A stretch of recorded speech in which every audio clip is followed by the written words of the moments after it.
আসসালামু আলাইকুম। কি অবস্থা তোমাদের? আশা করছি তোমরা সকলে অনেক ভালো আছো। তো তোমাদের পরীক্ষা কিন্তু শেষ হয়ে গেছে, এইচএসসি 26। তো তোমাদের সামনে একটা বড় পথ, যেটা তোমার স্বপ্ন পূরণে সাহায্য করবে। এখন এই পথটা তোমরা যদি সুন্দর এবং তোমাদের যে গোছানো নিয়ম আছে এই অনুযায়ী যদি যেতে পারো, তাহলে কিন্তু জীবনে একটা ভালো পর্যায়ে বা ভালো একটা ভার্সিটি বলো, মেডিকেল বলো বা ইঞ্জিনিয়ারিং ইউনিভার্সিটি বলো, সবগুলো তোমার স্বপ্ন পূরণের জন্য হেল্প করতে পারে। তো অনেকের কিন্তু পরীক্ষা খারাপ হয়েছে, কিন্তু এই হতাশা নিয়ে তোমরা যদি বসে থাকো, তাহলে কিন্তু তোমরা তোমাদের স্বপ্নের যে পথটা আছে ওখান থেকে বিচ্যুত হয়ে যাবে। তো ওই লক্ষ্যে কিন্তু তুমি কখনোই পৌঁছাতে পারবে না। তো এই জন্য ঘরের ভেতরে বসে না থেকে তোমার এই যে যুদ্ধ করার সময়, এখন এই যুদ্ধে কি করতে হবে? নেমে যেতে হবে। তো তোমরা সবাই তোমাদের লক্ষ্য স্থির করে নিবা এবং তোমাদের যে স্বপ্নটা আছে এই স্বপ্ন পূরণের জন্য যুদ্ধে ঝাঁপিয়ে পড়তে হবে তোমাকে। এখন তোমার কি কি কাজ, মানে এখন সিদ্ধান্ত নেওয়াটাই কিন্তু সবচেয়ে বড় মেইন কাজ আমি মনে করব। কারণ তুমি যদি সঠিক সিদ্ধান্ত নিতে না পারো, তোমার জীবনে তুমি কিন্তু একটা ভালো জায়গায় যেতে পারবে না। তাই এখনই সময়। আর জীবনে তো অনেক সময় আসবে টাকা পয়সা খরচ করার, কিন্তু এই সময়টা চলে গেলে তুমি পরে অনেক টাকা পয়সা খরচ করেও কিন্তু এই যে অ্যাডমিশন জার্নি, এই অ্যাডমিশন যে জার্নি, এটার জন্য যে ট্রেনটা আছে এই ট্রেনটা মিস করলে তুমি কিন্তু কখনোই এই ট্রেনটা আর পাবা না। তাই লাইফে নির্দিষ্ট একটা গোল সেট করতে হবে এবং এই যে ট্রেনের টিকিটটা কেটেই ট্রেনে উঠে পড়তে হবে। তো যাতে তুমি তোমার যে লক্ষ্যটা আছে ওই লক্ষ্য থেকে কোনোভাবে পিছিয়ে না পড়ো। তো দেখো, এইচএসসি 26 তোমাদের জন্য কয়েকটা জিনিস আমরা বোর্ডে লিখছি। তো আমি তোমাদের সবার প্রিয় সারোয়ার ভাইয়া। তো তোমার জন্য কিছু দিক নির্দেশনামূলক পরামর্শ বা কিছু কথা তোমাদের জন্য আমি নিয়ে আসছি।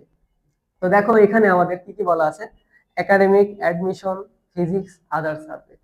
তো অনেকেরই চিন্তা ভাবনা থাকে যে আসলে একাডেমিক থেকেই ভালোভাবে পড়াশোনা করবা, তারা অনেক অ্যাডমিশনে ভালোও করো। কিন্তু যারা একাডেমিকে ভালোভাবে পড়াশোনা করো নাই, কিন্তু একটা স্বপ্ন আছে যে না, আমি জীবনে কিছু করতে চাই, একটা স্বপ্ন পূরণ করে বাবা মার মুখে হাসি ফোটাতে চাই, তাহলে তোমার কি করণীয় এখন? তো তুমি কি একাডেমিক খারাপ প্রিপারেশন বলে কি তুমি পিছিয়ে পড়বা? না, তুমি কিন্তু চাইলে অ্যাডমিশনও কামব্যাক দিতে পারবা। তাই একাডেমিক খারাপ বলেই যে তুমি হচ্ছে পিছিয়ে পড়বা তা না। তোমার অ্যাডমিশনটা তুমি যদি গুছিয়ে প্রস্তুতি নিতে পারো, তাহলে তোমার কিন্তু জীবনে ভালো কিছু করা সম্ভব। আর অনেকে যারা সায়েন্সে আছো, যেহেতু আমি সায়েন্সের সাবজেক্ট পড়াই ফিজিক্স, তো অনেকে যারা আছো তারা কিন্তু ফিজিক্স ফার্স্ট পেপার পরীক্ষা অনেক খারাপ দিয়েছো। তো এটা যাই হোক, তো এগুলো নিয়ে তো টেনশন করলে আর হবে না, তোমাকে তোমার যুদ্ধে ঝাঁপিয়ে পড়তে হবে। তো যা হয়েছে হয়ে গেছে, কিন্তু তোমার যে পরবর্তী যে ধাপগুলো আছে এই ধাপগুলাই কি একটা ভালো প্রস্তুতি গ্রহণের মাধ্যমে একটা ভালো সফলতা নিয়ে আসতে পারবে। এবং তুমি এই এসএসসি রেজাল্ট বা এইচএসসি রেজাল্ট কত খারাপ বা কি হয়েছে না হয়েছে এগুলো নিয়ে ভাবার সময় নাই তোমার এখন। তোমার এখন সময় বাসায় বসে পড়াশোনায় মনোযোগ দেওয়া এবং একটা নির্দিষ্ট গাইডলাইন ফলো করা। তো তোমাদের জন্য আমরা নিয়ে আসতেছি মেডিকেল, ভার্সিটি এবং ইঞ্জিনিয়ারিং কোর্স, যেখানে আমাদের থাকবে মেডিকেলের question bank solve, varsity question bank solve এবং ইঞ্জিনিয়ারিং কোশ্চিন ব্যাংক সলভ। কিন্তু আমরা তার আগে যে থিওরি গুলো আছে, সূত্রগুলো আছে, এই সবগুলো তোমাদের আগে আমরা উপস্থাপন করবো এবং আমরা এত গোছানো ভাবে আয়োজন করব তোমাদের জন্য, এবং যা তোমাদের ফিজিক্সের এই প্রস্তুতিকে আরো সহজ করে দিবে। এবং আমরা তোমাদের জন্য একটা ইউনিক সিস্টেম রাখছি, যেহেতু তোমার অ্যাডমিশন, তোমাদের পরীক্ষা ফেস করতে হবে।